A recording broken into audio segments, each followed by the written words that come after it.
What are the things that you would say are the ingredients of a good conversation? I have a holy trinity of what I think makes like really, really high chance of having an excellent conversation if these three things are present. Okay. Number one, engagement. I think both parties have to be engaged in whatever's happening at the time. Like,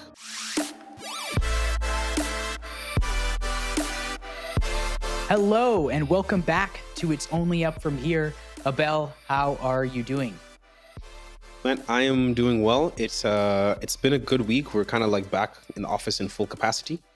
And that has been interesting. I feel like I was expecting a bit of a slow ramp up, but I kind of got hit in the face on Tuesday. It was like an insanely busy day, and I think this is retribution. I think because back in December, I like handed everything off I could, and I was just like getting things off my plate, and now other people are doing the same back to me in January. So yeah, definitely been a bit of a grind this week. Been quite busy, but no, like it's been good. It's been good so far. I feel like the juices are flowing. I feel like I'm warmed up nicely, and yeah, just excited for the rest of the quarter. Yeah, yourself?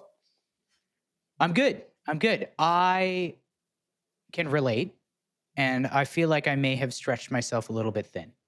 Hmm. I think that, okay, here's the thing. So, in terms of my annual planning, I feel like every single year it ends up being like this, where I have all these things planned, and the only time I know I have free in my schedule is the evenings, right? Because whatever, I'm usually working till about 4 or 5 p.m. So for at least the next 4 or 5 months, I have my standing guys night every Monday night.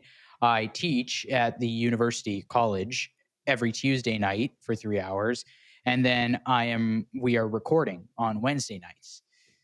So that basically takes up, you know, the majority of my week in terms Yeah. of time allocated towards something is is taken up. Thursday, I have usually just free, and then Fridays or Saturdays, whatever, something will be social. Hmm. But I am hypothesizing that my either Friday night or Saturday night for the next few months, one of those nights will be like a nothing planned, chill, hang out, Hmm. stay Hmm. indoors, especially with the weather the way it is, in order to rejuvenate from the week. Yeah, that's heavy. Like Monday, Tuesday, Wednesday, like, and not just like Tuesday is a big thinking day. The Yeah. recording day is actually like, yeah, it's still a bit taxing. Like that's that's a lot of engagements for the first half of the week. I'm sleeping well though. It's I fantastic. That's am good. I am basically usually around 7:30 or 8 o'clock PM every night. Hmm. My stress tracker that is attached to my body goes off being like, you need 12 hours of sleep to make up for what you've just put yourself through. Yeah, And then I get about 8 hours, and then, which is not the 12 hours. that's not 12. And It's then the less than next 12. Yes. day, exactly, the next day, it reminds me about 10 minutes earlier, based on your stress combined with your lack of sleep last night, you should go to sleep for 12 hours and 15 minutes. So I would say about by the time end of April rolls around, Yeah. I will be supposed to be sleeping 24 hours a day. 24 hours. Yeah. To make up Um, for. yeah, to make up for all the lost time. But no, all the things I'm doing, I'm obviously, I'm excited about it. The weekly standing guys night it's always fun. It's actually really nice. If there's one tip that I would actually recommend, if you have any social standing things that are scheduled in your calendar, it's better to like it's a hack to have it on a Monday, because like Sunday night, whatever, you might get the Sunday scaries. You're not looking forward to work. And then all of a sudden, you go to work, you're like, it's kind of miserable thinking about you've got the entire week ahead, but you've got this one thing to look forward to Mm. on Monday nights. And actually, Sophie is the person who gave me this idea because they have bachelor nights on Monday nights. Oh, okay. You know, Okay. bachelor or bachelorette or whatever. Actually, that always surprised me. For those who are bachelor or bachelorette fans, they're way more excited. The girls are way more excited about Bachelor, where they get to look at a bunch of other girls instead of the Bachelorette, where it's a bunch of very attractive guys. Yeah. But I think, and this is also just a hypothesis, Careful. I Be think they're careful. more attracted to the gossip, you know, Mm. and Yeah, I talking think it's a talking plot. trash. Yeah. Yeah. Um, but nonetheless, it gave me a great idea to have my guys net at the beginning of the week so that I can look forward to it after the weekend. And yeah, and I mean, Tuesdays I'm teaching. That's always like it's something that I've always wanted to do. It's been this past week was actually like my first week teaching, Mm. and it was very interesting. And then I just like seeing your face on Wednesdays, so it works Yeah, out. don't they all? How was the teaching? Like, this is interesting. Did you get any tomatoes thrown at you? Was there any cursing in the room or? No, you know what? I was a little bit nervous. I'm not gonna lie. Mm. It's kind of mind blowing, especially because it's a combination of like public speaking, but also like trying to converse and communicate technical expertise on a topic. So, for any of the listeners, I teach personal finance. It's a course called Personal Financial Planning at the University of Manitoba. And I teach every Tuesday night to, upperclassmen. So basically anyone in their third, fourth, or final year or whatever. I teach them just fundamentals of Canadian personal finance. And it's been, my first class, it was quite an eye opener. Like 2/3 through the class, it was like, it's exhausting. I'm like drained, especially because you're like talking the entire time. So you're like, your mouth gets dry and like it's pretty intense, but I was a little bit nervous going into it because obviously I didn't want to screw up. Mhm. But I had a really strong opening 15 minutes, and that just kind of set the stage. It flowed really nicely, and don't tell the university this, but Sophie actually came to my first class and sat in as a student, and that was nice to just have a familiar face in the Of crowd, course. and Yeah. um, and it actually went pretty well, and it took me back. It took me back a little bit. A lot of things have changed um, at this university, and yeah, it was pretty cool, and make a little bit of extra money on the side. I accentuate the word little bit. They don't pay you very much. They don't pay you There were very a much few for strikes this. about that in the last couple of years. Yeah. Yeah. Yeah. But you know what? um, mhm. Sorry, go ahead. I was just gonna ask something completely off topic, so you can finish up.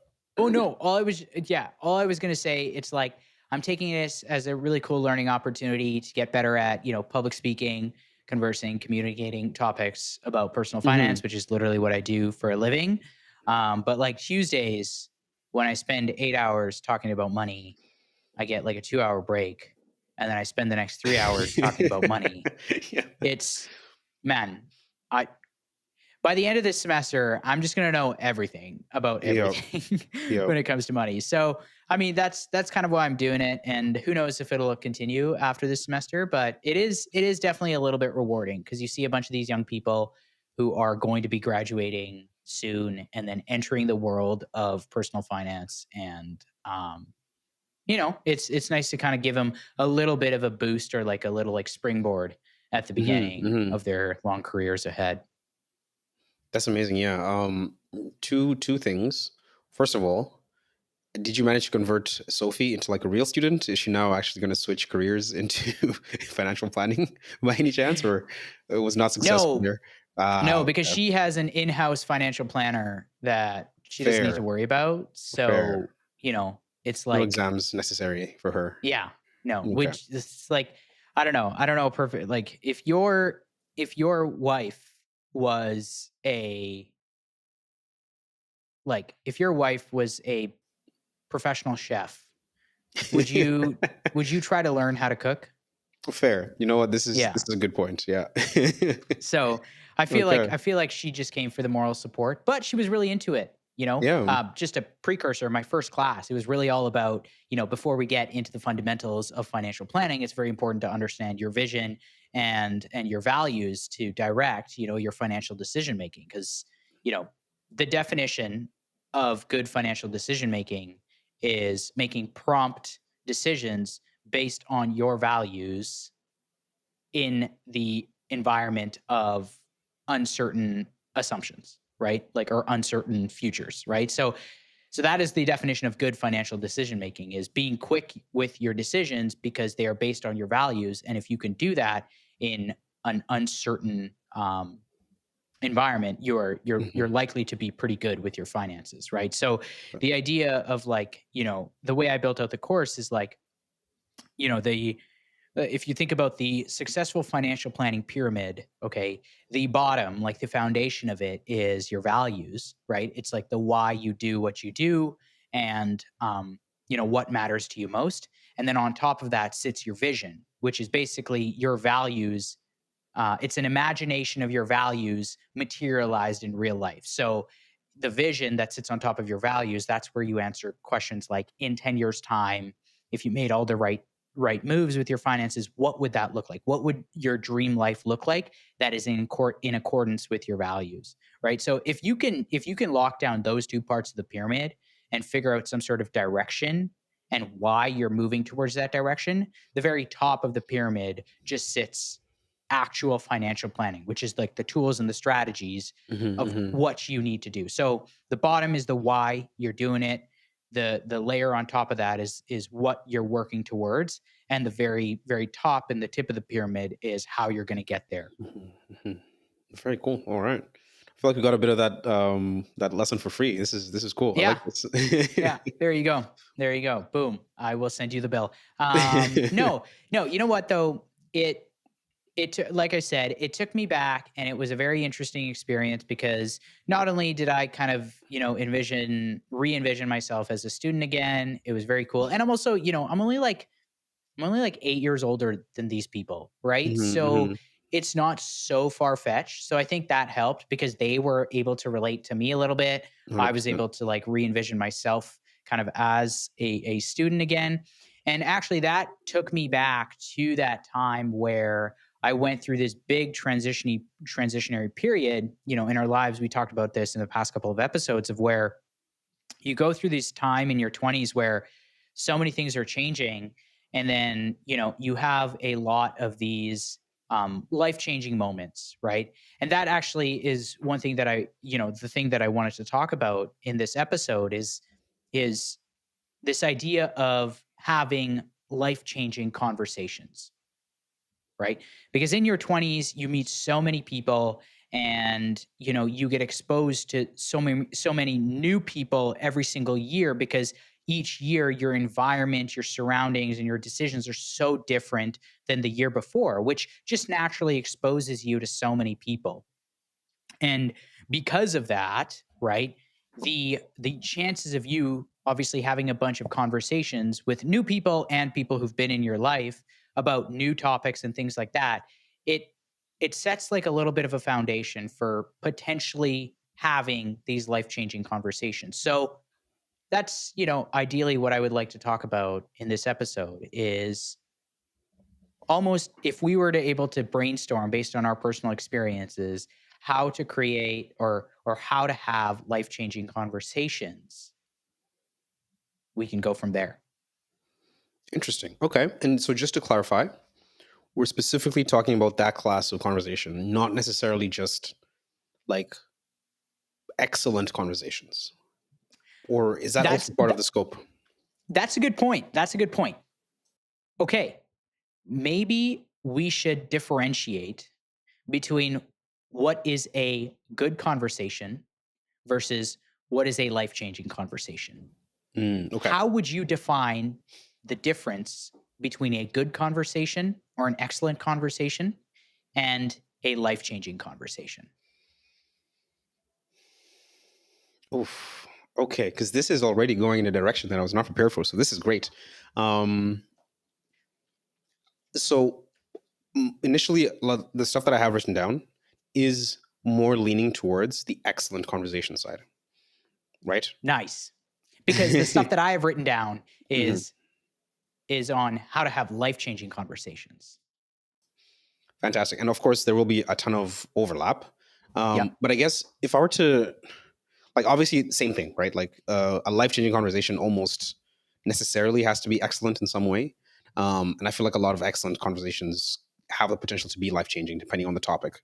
I think that is the important part, though. Like, you can have an excellent conversation about something that is that ends up not having any impact on you. So you can have a really, really good conversation with a cab driver, for example, on your way home from the bar.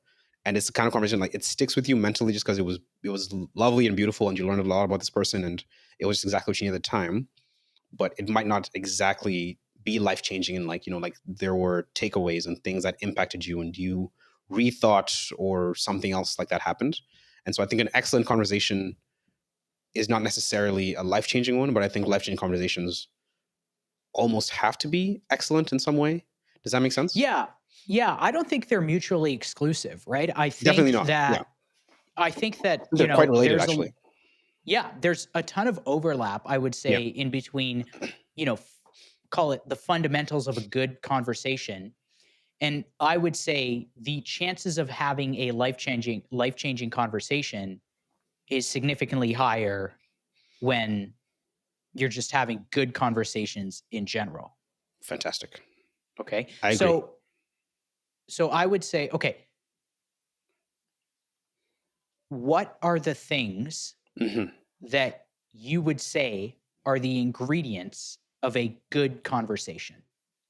Okay. I have a holy trinity of what I think makes like like really, really high chance of having an excellent conversation if these three things are present.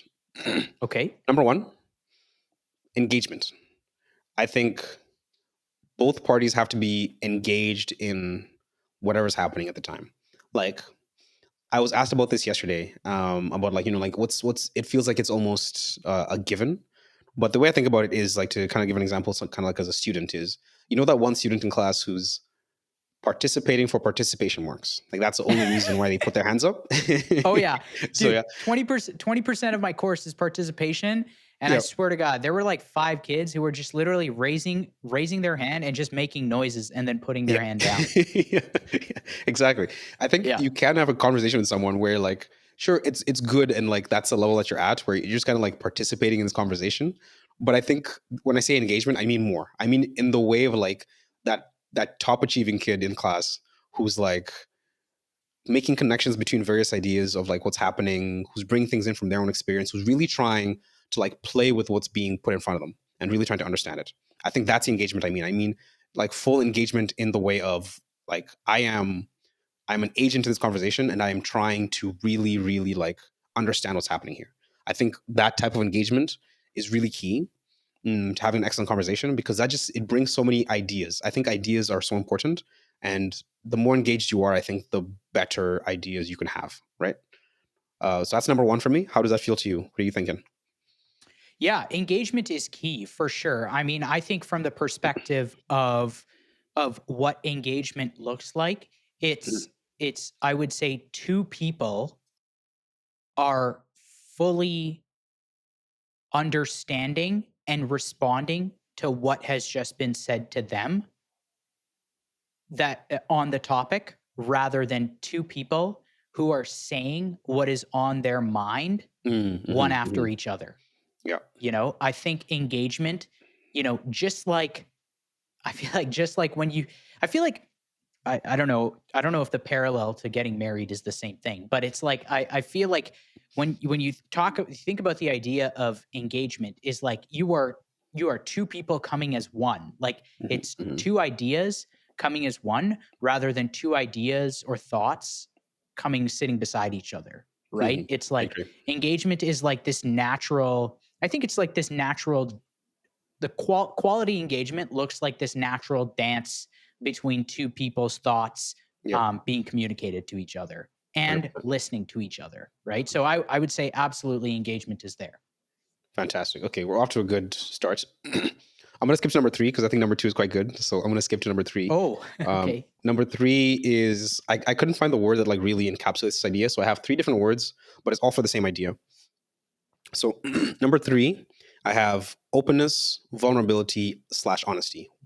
I think that that is also critical because I don't think you can get to a deep place, and I think deep conversations are really where the excellent conversations happen. I don't think anyone has ever left like like an elevator after having some small talk. I was like, wow, that was really excellent small talk. Like, like I'm going to Yeah. stick to that. It's going to change my life. Like, I do think that there's a way in which depth really enhances a conversation. And so I think being open, vulnerable, or honest, I mean, I think they're all like kind of required. I think, you can't be dishonest to someone and like expect to have a great conversation. I think vulnerability is really how you open things up. So like if I'm vulnerable to you and I'm having a conversation, I think the chances, and there's research about this as well, that the chance of you being vulnerable also like increase a lot. I was reading Super Communicators by Charles Duhigg. Yeah. And there was a whole chapter kind of around this idea of like people will only meet you at the level that you allow them to, right? So if you can't allow someone to like get deep with you, like they won't like come in there. And so I think that that is also like such a key is like just being truthful and vulnerable.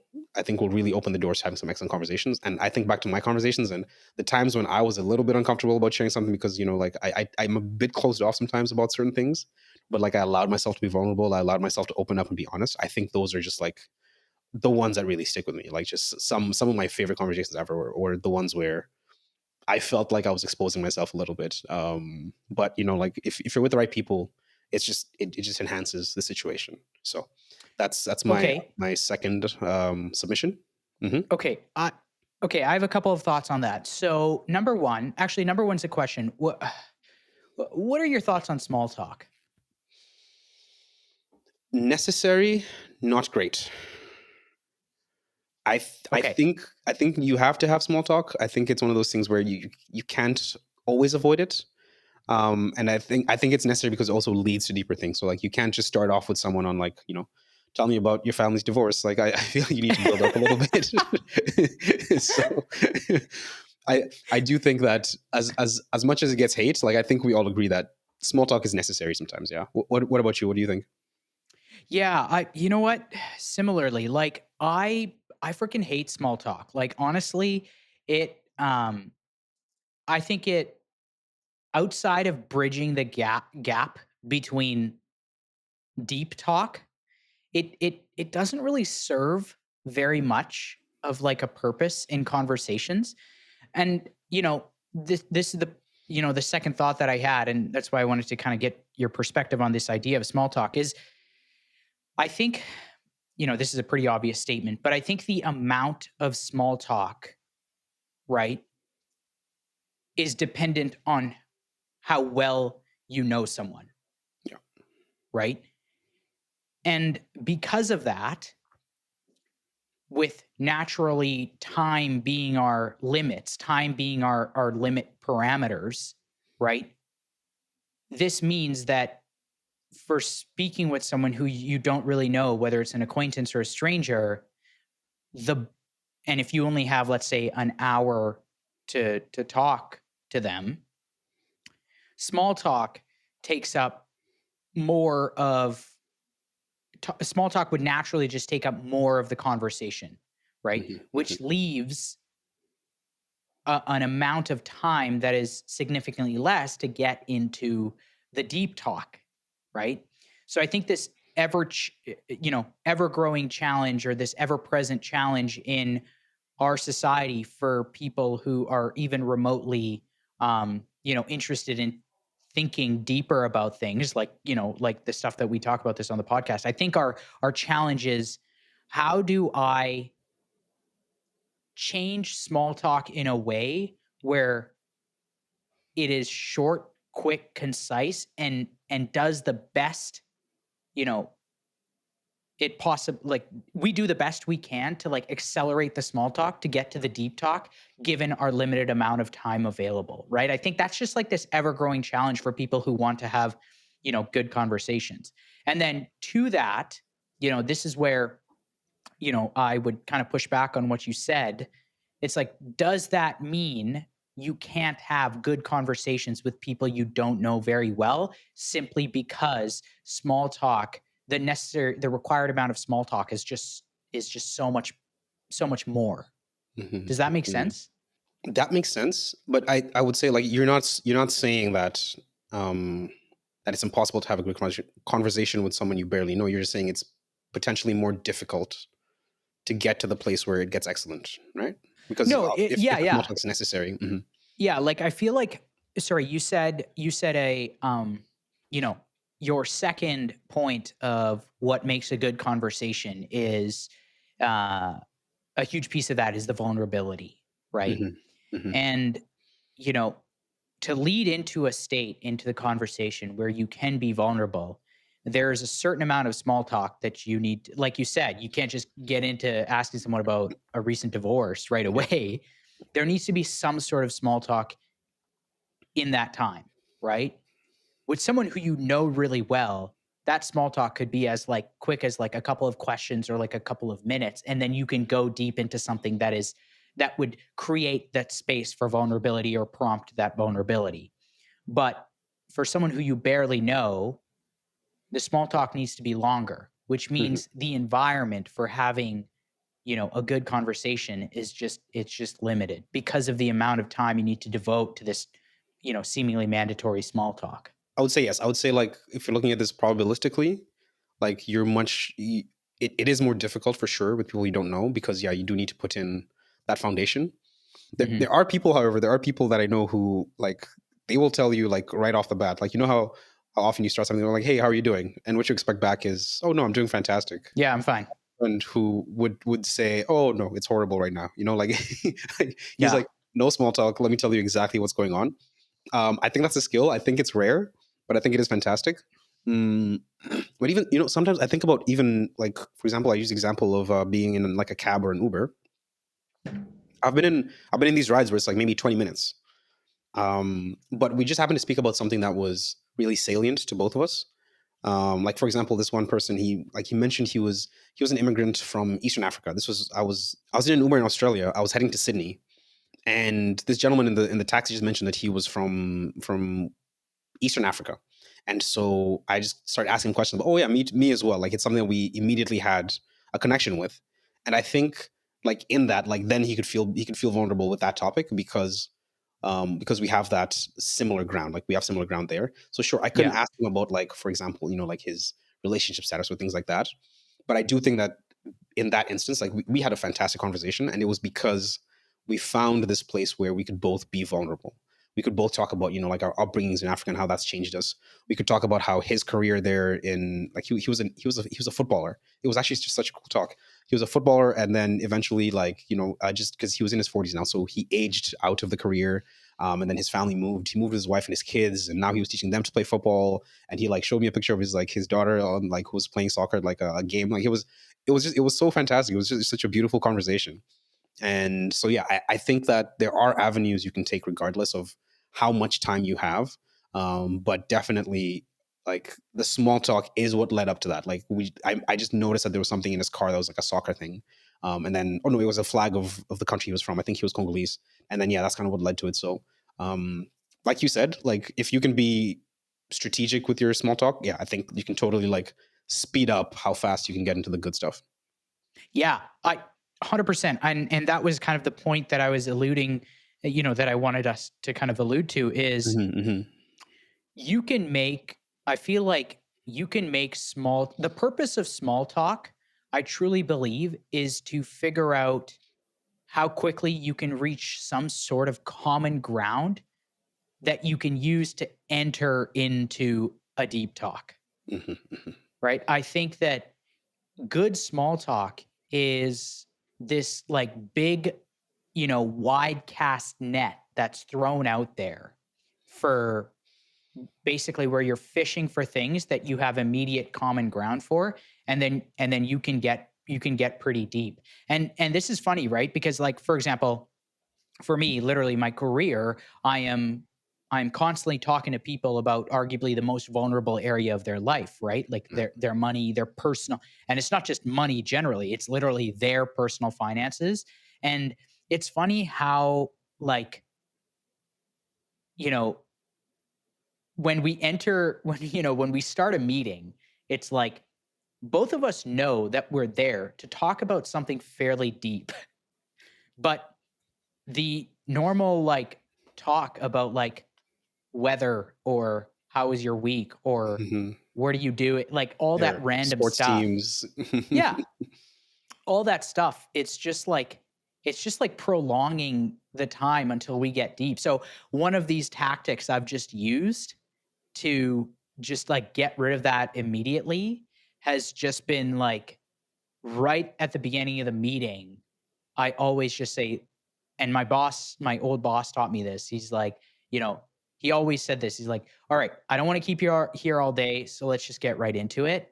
And Hmm. that has allowed us to get deep right into, an aspect about their finances, whether they're proud of, not proud of, or things like that. And it allows us to get into, and then you layer on some other qualities of, good conversation once you're already talking about something that is rather vulnerable. Right. So that was a little bit of a tangent on small talk, but yes. Okay. Number two, vulnerability, honesty, definitely key Openness. Hmm. ingredients for good conversations. Fantastic. And then my favorite. My favorite in this list is number two, which is discovery. I think Okay. I think there are different grades. So I made some grades for this one, right? So um, base grade. This is like, just you can pass with this one. This is like kind of like you're starting out around C. Is Yeah. a conversation where one of you is learning about something new, right? Just about kind of anything new, where one of you is learning. So this is can be example like if you're speaking to an expert in something and they're helping you kind of like understand the situation. So that's like about a C, I think. I would say upgrades to a B if you're both learning about something. So let's say like you're experts in similar fields but not exactly, and then you're basically discussing a topic that's almost a little bit in between. Um, that's the example that came to mind. And so in that case, I think some really interesting things can happen in that case, right? Because now you're both like things are sparking. I think things are sparking in those situations, which is fantastic. And then I would say A to S tier, which is my favorite, is where you're both learning about. Sorry, A tier is you're learning about each other, right? So like this Mm. is, for example, my experience with that taxi driver, where like he was telling me about his life, I'm telling about my life, and like we're both just kind of like eating it up. Like it's just fantastic, and so that's an A. And then S tier, in my opinion, is when you're both learning about each other. I think the best conversations I've had in the recent past have been ones where I can feel myself stretching in my brain. Like I can feel where I'm being put in corners of my own thoughts that I hadn't been in before. And I'm having to make decisions. Like I'm really realizing things. Like this is remember Chelsea? Yeah. Yeah, I've had a few phone calls with her in the last few weeks, and like every time I speak to her, it's like that. It's like it's like I'm almost under assault, but in a good way, because it's like Yeah. Yeah. I'm being forced to really think on my feet. I'm being asked like really sharp questions about things that I'm talking about to the point where I'm like, I hadn't considered that. And then kind of like forming the thoughts live and kind of like, having that back and forth. Like I think those are like my favorite conversations. I think those are the ones where like when you're learning about yourself in a conversation, I think that's really key. I think that's like quite rare. And I would just, yeah, I think that's really where the life changing stuff can also happen in a meaningful way, right? Because from everything I've been seeing recently in a lot of these like productivity things, like no one is going to tell you the answers. Very often the answers come from within, right? Like no one is going to like tell you to be productive one day and like, you're going to be like, oh, okay, that's how you do it. Perfect. It really comes from a decision internally. And I think these kinds of conversations where you're learning about yourself, where you're exploring parts of your own psyche, your those dark skeletons that you kind of keep in the back of your mind, Yeah. like I just think that's so powerful. I think that's really interesting. So I would say that that's one of the keys to having excellent conversations. Yeah. Okay. Okay. So this is stringing a few thoughts together here. So it seems like this S tier that you have created is the part that overlaps between good conversation and life-changing conversations. So, Okay? That's the part that is like, really connects the two is yeah. literally if you can grade a conversation at this like S tier, it has a lot of, in my mind, like the prerequisites to a life-changing conversation. I would agree with that completely. Yeah. Okay. Perfect. Okay. So in my perspective, I fully agree with those 3 points. And I would say let's call it dive deeper on number 2. You should have really Okay. ordered these. I feel like if you ordered these, it'd be a little bit better. Because But the issue is I okay. was just writing it down, and this is like in a journal, right? So I can't just like drag things around like I can Yeah, on Notion. I would have moved it down, but I was literally like writing it down. So also that's fair. that Okay. that really helps. I think you'd recommended writing things out more often, like in pen. Was it you who recommended me writing things more in pen Yeah, write it out. versus typing? Yeah, no, it's fantastic. Like yeah, it's really good. So would recommend to anybody buy a journal and then actually use the journal key. Okay. Hmm. So the th- okay, so your third one you wrote down is like the kid who raises his hand for participation marks. And That's the first then one. the first one. Yeah, the first No, one no, is no. engagement. I'm saying you, when you were writing these 3, you had 2. That was like really good. 2 represents the kid like the smart kid in the class who's like really into it. And then the third one is like, ah, shit. This would sound way better if it was the Holy Trinity. Yeah, yeah. I should see if I should see if I Just should get some marks. I'm gonna put some words around yep, vulnerability, yep, yep, yep, and yep. then it's no, but like it's still very important. I I think so. would say that it would have been sick if you laid the ground and then you like led up to this third one, which Hmm. was in reality the second one. I think Hmm. that's where typing comes in. I Yes. think because you can move stuff pretty You can move easily. stuff. You can. I Yeah. can't copy paste on this. I don't have that feature on my Yeah, journal. exactly. Okay. So I wrote down the definition of what I believe is a life-changing conversation. Okay, as self-defined. Okay. A life-changing conversation is a conversation. Sorry. Obviously. Yeah, obviously it's a conversation. That's it. That's the definition. Bye, folks. Done. That's it for I this got week. my I got my participation marks, and I'm good. No, okay. A life-changing conversation is an interaction that you have with a friend, acquaintance, or a stranger that influences you to change the way you act or think, so much so that your life is altered in some fashion that is visible to yourself and others in a set period of time. Hmm. Could you repeat that, Okay, please? I just yeah, want to we hear it can again. break Hmm. we can this this reminds me of my class yesterday when I said something. It was an absolute bar, and Yeah. then I ended it with a question, and then 2 people raised their hand and asked if I could repeat it. But Just repeat it, please. okay, a life-changing conversation is an interaction that you have with a friend, acquaintance, or a stranger Sure. that influences you to change the way you act or think, so much so that your life is altered in some fashion that is visible to yourself and others in a set period of time, Okay. or within a set period of time. I like it. Let's break it down. Okay. Yeah. So I guess in order to fully understand it, we need to understand what is not what does not qualify as a life-changing conversation as per this definition. Okay. Hmm. So a conversation that changes the way you view things or your opinion on certain things, I would qualify that as a great conversation, but I would not qualify that as a life-changing conversation. Because it's only changing in perspective, not necessarily action or That's thoughts. it. I feel like that's the key word, right? I Okay. mean, like there's a huge difference between knowledge and wisdom, right? Knowledge is understanding the facts, opinions, or ideas.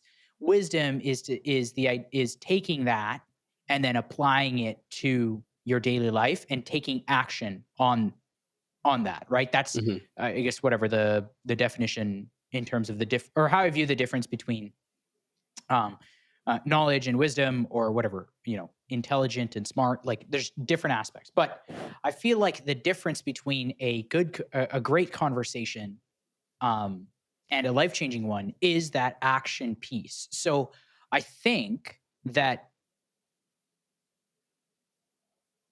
a life changing conversation has to be something so paradigm shifting that it influences you so much so to take action in order to actually see results, and you can actually see those results and others can see those results, and that has to come in a set period of time that you define, that or whatever that we can define for ourselves,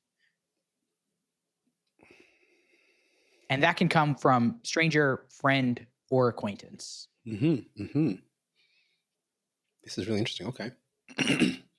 But I guess based on what we had said earlier, you would skew the probability of having these conversations to more familiarity.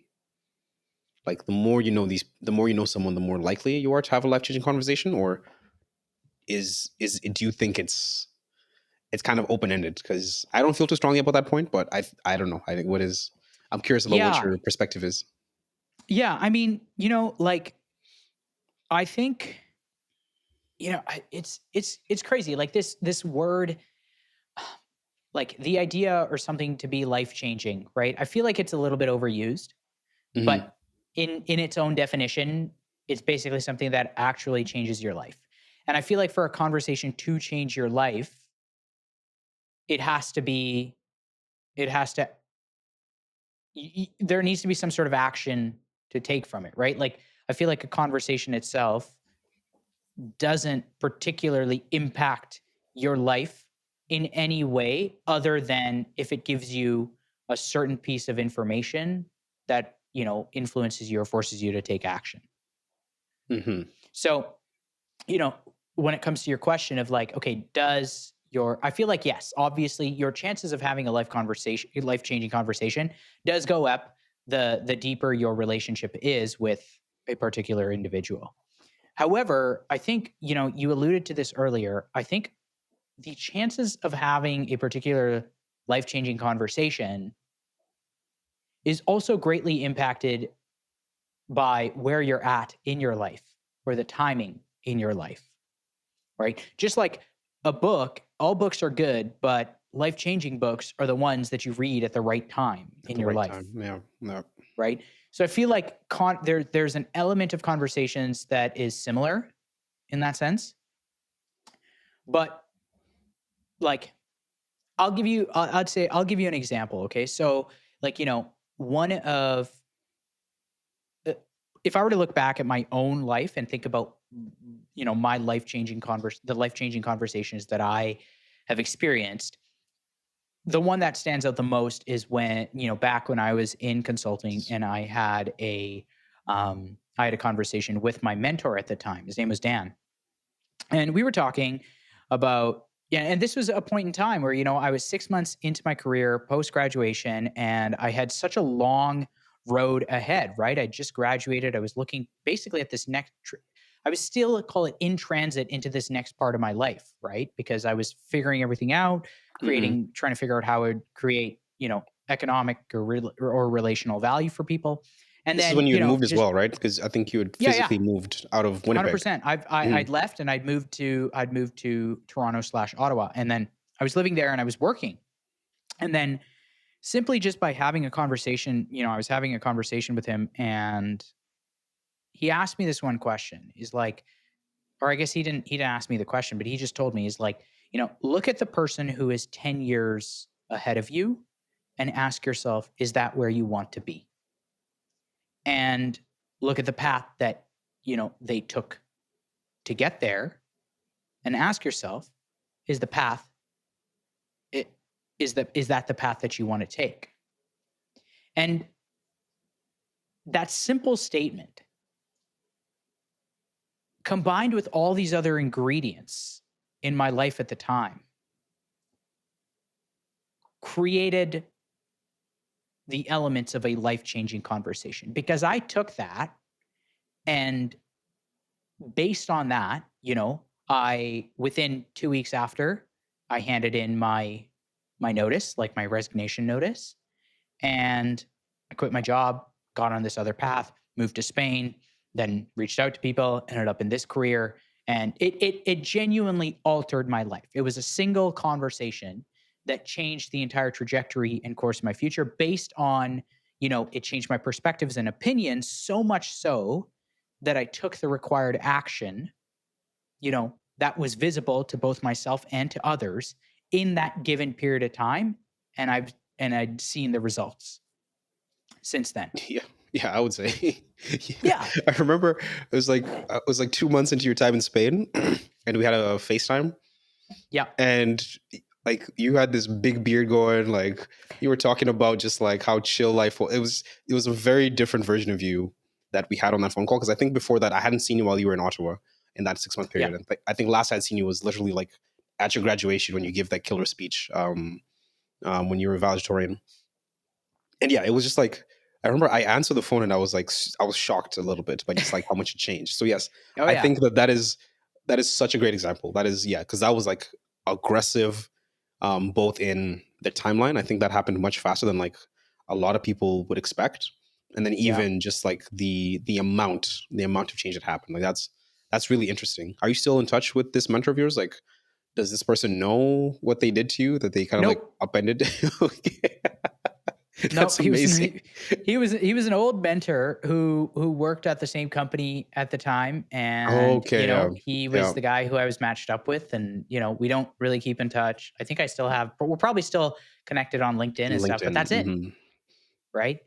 And it goes to show, like, the number of conversations that I had with him up until that point was like 2 coffee chats, and then we had that conversation, and then, like, so, that from that perspective, it's like I feel like a huge element of and characteristic of a life-changing conversation is you are in the right time and place in your life to Hmm. receive and engage in that conversation, Yeah.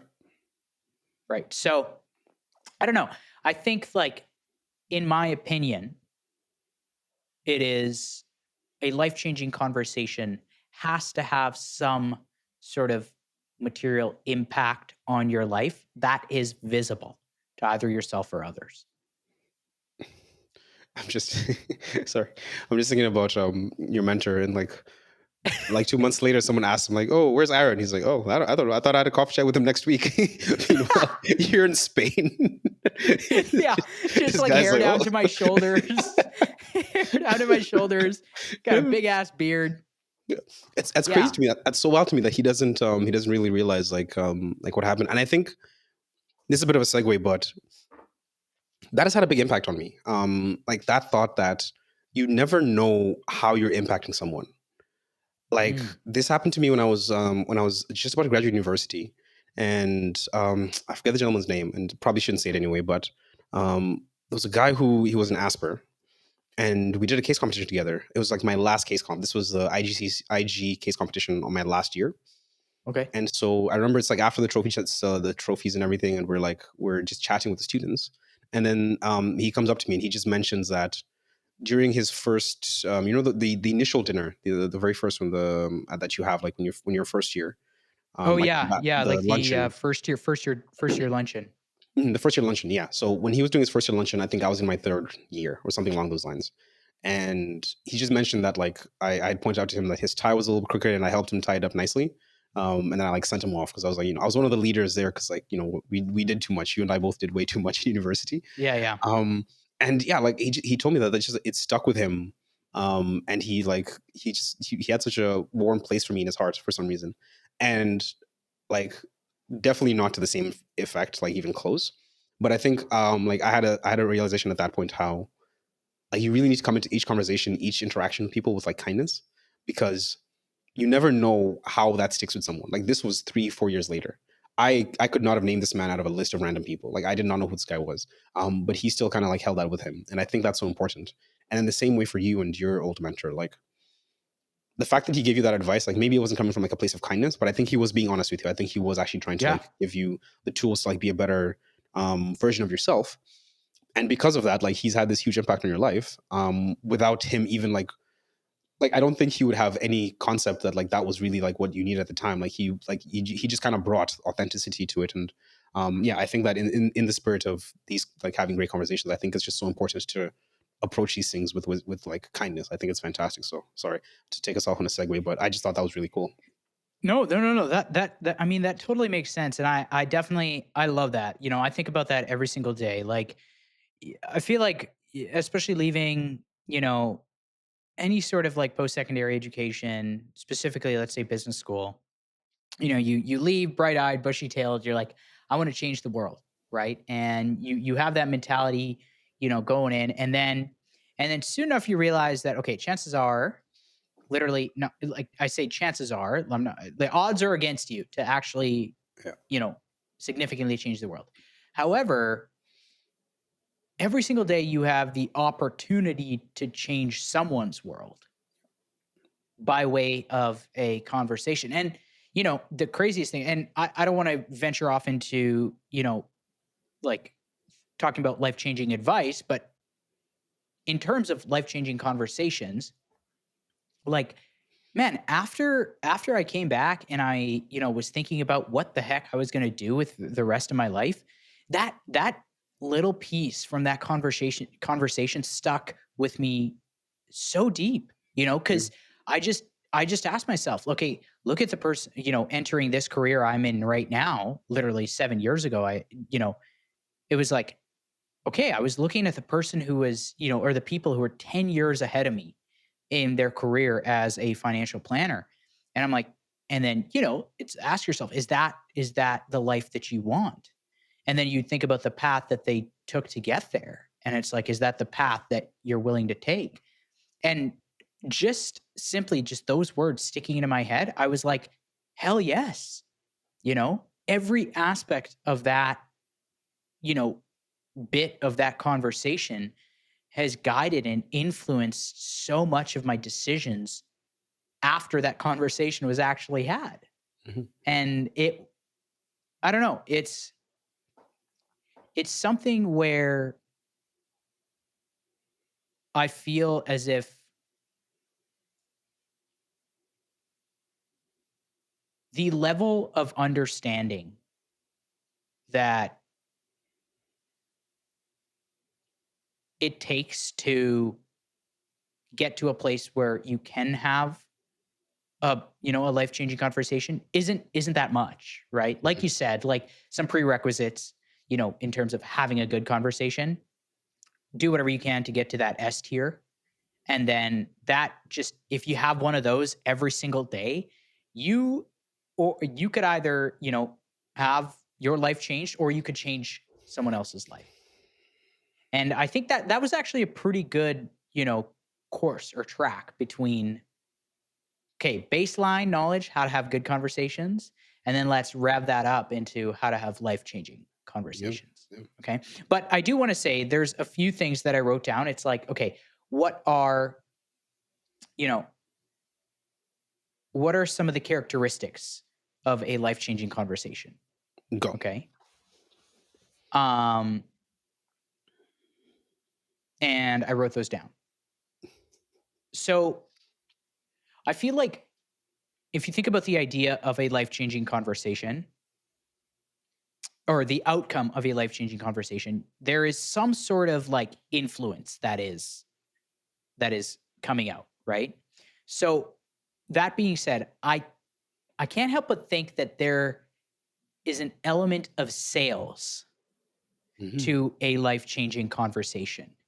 Not the act of selling, but the outcome of selling and the outcome of sales, right? So I feel, you know, a life changing conversation isn't just two people like barking at each other or convincing each other of something. However, the outcome of like, you know, because sales is literally communicating something to someone in a fashion that hopefully changes their decision making or their or how they act, right? Hmm. So I feel like there's an element of sales in a life changing conversation. So the same aspects that lend to good sales or good selling could be some solid prerequisites to a life-changing conversation.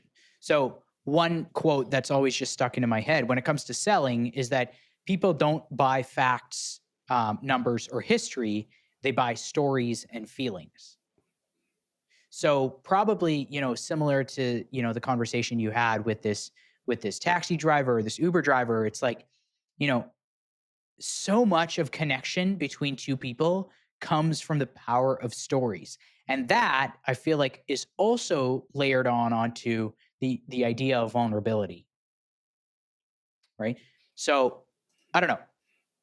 How do you feel about that? Focusing on stories and feelings rather than facts, numbers, or history. I agree. I think like maybe in like some super technical like fields, like if you're discussing like theoretical mathematics, then sure. But like yeah, I think on a day to day basis, like yeah, like stories are so powerful. Like I am fairly like I think data driven in like most of the things I do. But like I can be folded by a story just as easily as anybody. Give me a happy story with a happy ending, and I'm with you all the way. So yeah, no, I think stories are so key.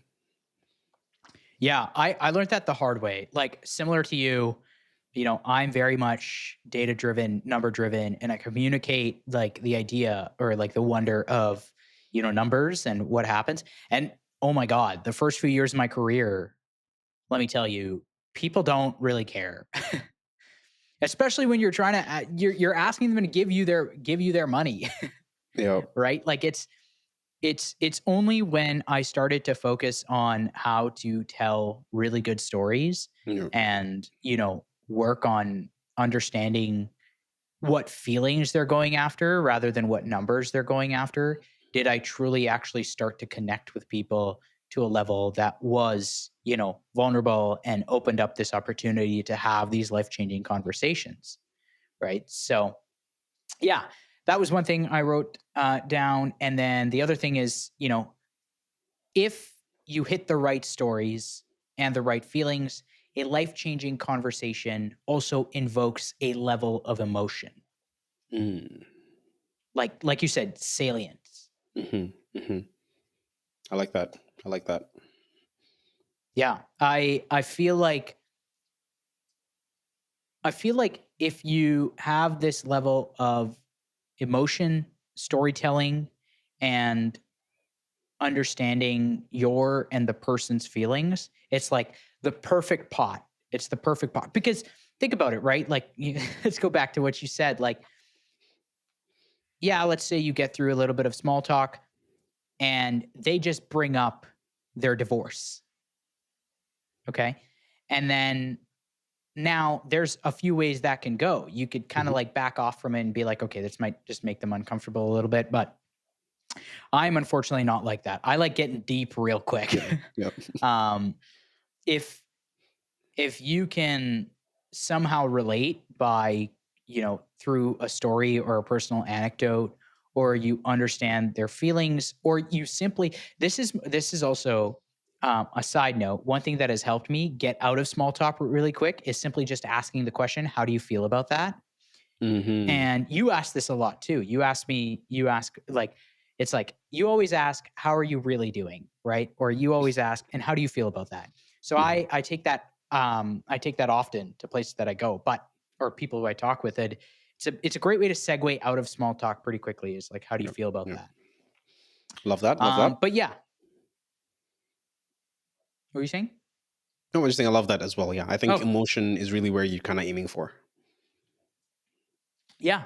And yeah, so anyways, those are just a few things that I wrote down is like a perfect melting pot to Hmm. opening yourself up and potentially opening someone else up for a for a life-changing Conversationally. yeah, for conversationally, of Not in course. other ways. Although um, I Yep, also that could work. have some notes Yeah. about enhancing capacity to have a great conversation. And so I think Mhm. so far we've been talking about like mostly like in the heat of the conversation, like how you can Got position it. things and like approach things. But I think some pre-work sometimes, is also good to talk about. And so these will be fairly related to some of the things we talked about. So some of them might just be kind of obvious. But I have 4 quick points just to add, if that's okay. Yeah, yeah. Number one, quite important, and this is related to something that I had chatted about earlier, is that you need to be comfortable with yourself, right? Like I think there's a way in which you need to know yourself, you need to understand yourself, and you need to be bringing yourself to a conversation that only comes from like really being comfortable with yourself.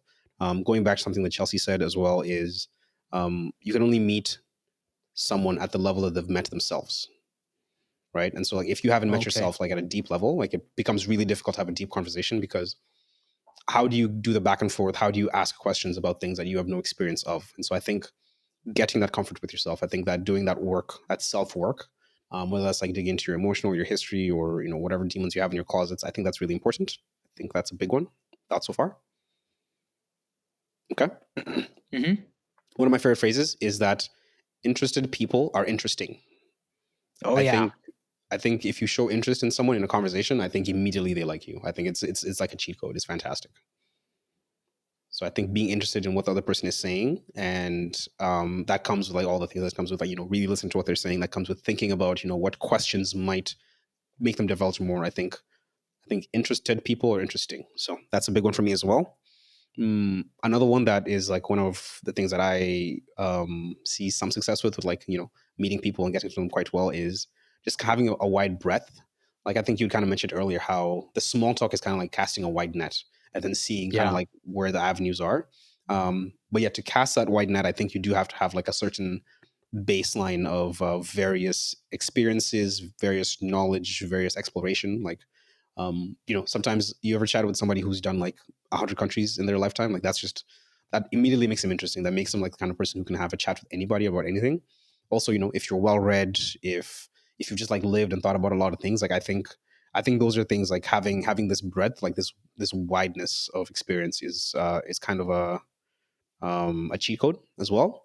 And then I think lastly, that, oh, go ahead. sorry, just No, to go ahead. add to that one, I think that that's actually that layered on to the prior one, like being interested Mhm, is actually they like balance each other out really well. Like you said, you mhm, have to have mhm, it'd be obviously in an ideal world, you have a breadth of knowledge that's, wide enough where you're able to relate.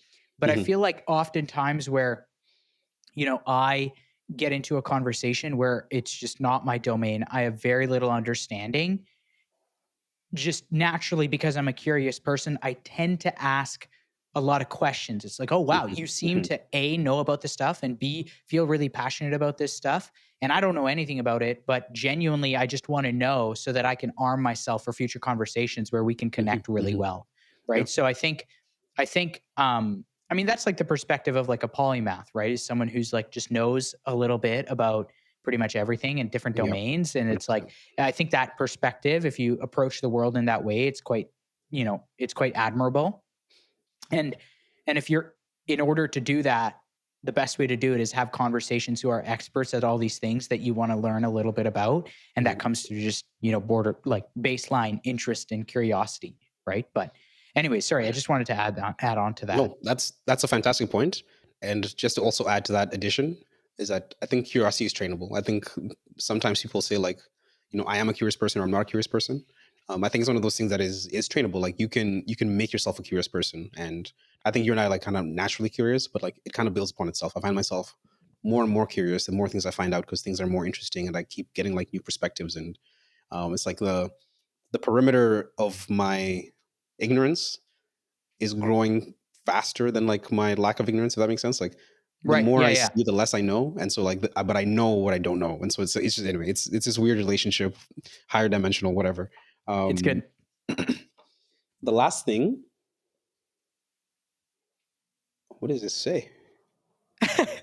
This is also the problem with not typing is Yes. Oh, okay. I think this is my second point, is rewritten. I didn't realize that I was repeating myself, but it just says to train attention and awareness. This is like back to I think it's like a subset of the interested people are interesting. I think when you're interested in something, you show attention, you're aware of it.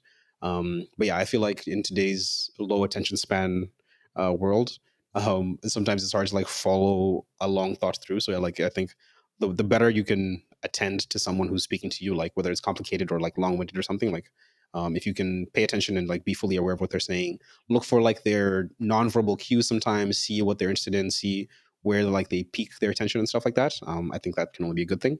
But yeah, I think that might be a sub point of number two. So that's the end of my list. Cool.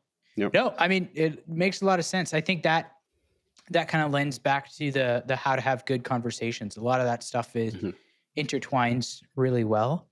Yeah, I Um, think these are just like if you can like these. I was aiming for things you can practice outside of the conversation day, right? Like so, these are things like, oh, for example, you can work on outside of a conversation. You can kind of do these on your own, and then once you're having those conversations, then you'll have a toolkit kind of ready.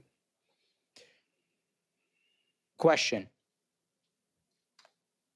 Do you think the topic matters? Do you think that there is a positive correlation between the topic and the chances of having a life changing or phenomenal conversation?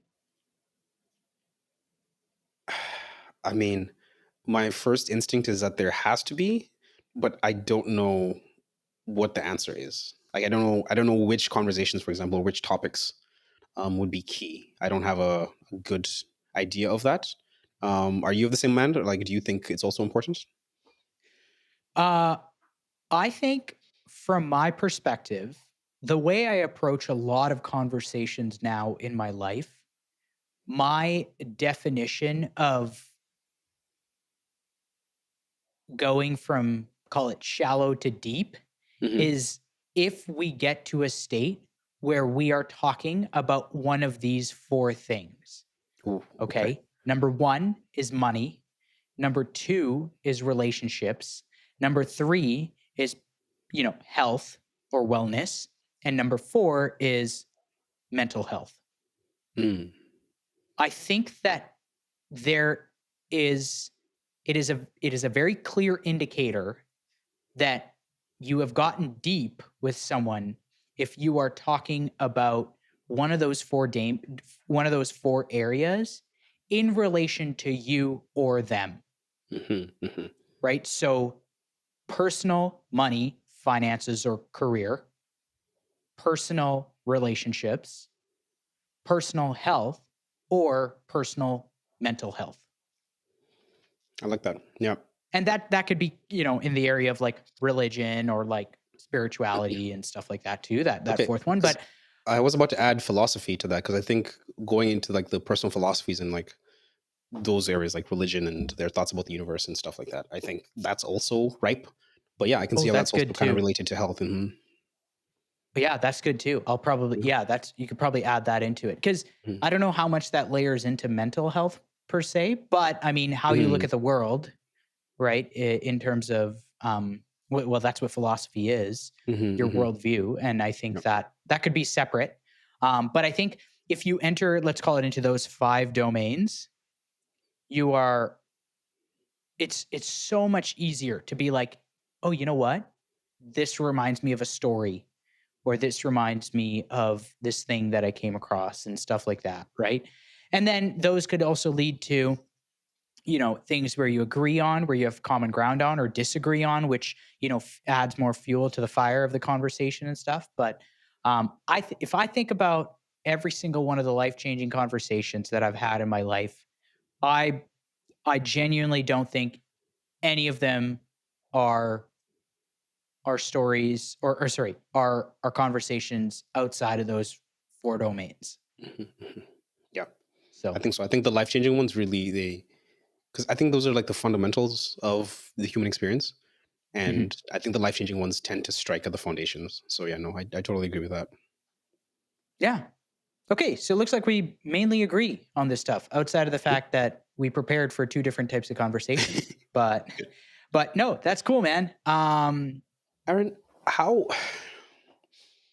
do you feel about poetry? I've been getting into poetry for some reason, and I'm confused, and I was curious about how are you feeling about it in You general? bought me a book. You bought me a book of poems. Oh, I I've did. I read forgot about that. Sorry. yeah, I've read two of them. Hmm. I I need to spend more time in poetry. Okay. Um It's okay if it's not your vibe. Like you can totally be honest. Like No, I don't no, no, mind at no. all if I it's not. understand. No, yeah, I would say no, it's not my Hmm. vibe, Hmm. but I understand how it could be someone's vibe. Just the Okay. elements with like the creativity aspect to it, the potential to invoke feelings, the different levels of interpretation that you can apply to it. It's very similar to art, like fine art. Um, but yeah, why do you ask? Or why do you state that? I don't know. I just because I've been on this journey, I think, of like getting in touch with my emotions in like a weird way over the last couple of years. And I feel like the apex of that is happening right now where like I'm finding myself into poetry in a way that I haven't been before. And like poetry, it's on a bit like if you look at the world in general, like it's on a bit of a dip right now. I think Yeah. very few people would say they actually engage with poetry in any meaningful way outside of what they were forced to do in literature class in high school and university. And yeah, I just find that interesting because I feel like what you said there is kind of like what I've been feeling. It's very evocative. Like for some reason when I read these books of poetry sometimes, or like when I catch a good poem, whether it's like that book was actually one that I reopened because there's a whole chapter on new beginnings. It's called Hmm. To Bless the Space Between Us, and the first chapter is on new beginnings, and it was a new year, and so I was like, you know what, let me see if any of these kind of strike hard anymore, and I still think that they're just fantastic. I've always loved prose. I've always loved like the structure of good sentences. Like, you ever just see a sentence, you're like, man, that was a good sentence. Like whether it's in a book or it's in a speech or something, like there's a way that sentences that are like well constructed have just always really appealed to me. Um, and then yeah, I think you add that on top of this, like me kind of opening up my the dark shell that is my heart. I Yeah. think those two things are kind of like combining in a weird way where like I find poetry really interesting right now. And yeah, like sometimes even poetry that I don't understand, like I'm reading Rumi, who's like a Sufi Islamic poet, Yeah. and like a lot of his poems are pretty out there. It's like you read this thing and it's very obtuse. It's very like I don't know what is even on this page, but still like it does something somehow. Like it does something inside me, and I just thought that was interesting because yeah, I've been reading a bit more recently, and it's I can't put my finger on what is really like making this change, but I think I like it. I think it's cool. So that's my thing for this week. Bruh. So if you know one of the little short clips from one of our earlier podcasts was basically this world declaration that you are single and ready to mingle. Yeah. And that's that's gained a lot of traction. Yeah, there were a few comments from my And people. the number of times that I've been DM'd just asking about more clarity around your relationship status. And, I give them a solid, like, two Uh, sentence pitch that, boosts you up. And now I can add, he's also an eclectic poet on yes, the yes, side, yes. where outside of his extremely intelligent mind that he expresses on It's Only Up From Here, he also dives deeper into opening up his own heart There you go. through the words of wisdom through these historic poets. I'm going to add that to Love it. Yeah. the pitch that I give people. Man, my price is And going up right now. This is crazy. yeah, The yeah, stock is absolutely. rising. Dude, you know what? I feel like the play is as we are on this journey of working on building our personal brands, I am just going to be the nerd married guy, and then you're Okay. going to be the creative single guy. There you go. I like it. And I then can be that that. lends to amazing conversations. Hmm. Hmm. No, no, no. Or Anyways, actually, no, that's alternately, yeah. you could find me a wife via the DMs because, like, through a series of convoluted events, I kind of found you your wife, right? Like, I That's think true. there's a very That's true. direct line there, and so I I think am we, in we do it the debt. other way. Hmm. Yeah, Hmm. I'm in debt. I'm in debt to you for There you for go. obviously being And a Andrew key Martini. piece. Yeah, absolutely. And I mean, without you, we won't be able to get married, right? True. Because Yeah. you need to get your licenses for that, by the Yes. way. Actually, you know what? Yeah. Yeah, I'll add that to my calendar for sure. Because yeah, Okay. should get that Yeah. done. Hmm. Um, anyways, that's cool, man. That's awesome. I'm glad that you're on that path. And I am from what I'm looking for is a way that you can communicate it to me in a fashion that is life-changing enough for me to go into poetry. That's what I'm Okay. looking for. Okay. I'll see if that's a capacity that I have. That's an interesting question. I like that. Like, Yeah. Anyways, my week was good. So an interesting that I've, interesting thing that I've realized. So mhm. over the course of the past couple of days, I had a couple of like meetings with, one of the guys in my groom's party, Mike, who's going to be planning. He's not going to be. He is planning the bachelor party, and this man is like, it's insane. He's like Yeah. minute by Yeah. minute. Yeah. Okay, like he's and for people who don't know Mike, he has put on, he's planned events for, 2,000 people, I've with, seen. call it $100,000 budget. And it's insane. He is the master event party organizer. We will not have 2,000 people or $100,000 available for our bachelor party, for my bachelor party. But mate, the stuff that it's like every element that he is putting together, and he was telling it to me, I was like, I'm genuinely getting more positive affect from looking by like looking forward to this bachelor party than I feel like I would get at the actual bachelor party. Seriously, the anticipation is so much more exciting than, it's obviously still going to be awesome. And, when we get there, it'll be great. But the anticipation is just, holy shit, this is Yeah. genuinely a countdown now from Yeah. everything from like, we have like, teams and, the competition aspect. We have like workouts and hikes and golf. It's like all the things in my life with like my favorite people outside of Sophie in the planet, all in one place. And the interesting thing is the amount of, personal positive affect I feel in anticipation of this event as compared to the actual event itself.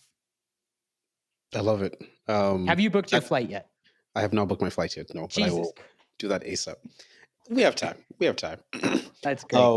I love You're how gonna be workouts. walking to Phoenix. Yeah. Honestly, I don't mind it. Yeah, I love how workouts are in there. Like I knew for a fact there would have to be like some aspect of working out. Oh, yeah. And it's just good to get the confirmation. This is going to be a bachelor party that will make David Goggins proud. Oh God. Yeah. Until it hits like 7 p.m. at night, and then then the demons come out. Yeah.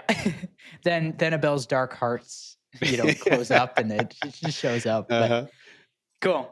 Anyways, man, it was I'm great. super excited too, by the way. I can't wait. I can't wait. Yeah.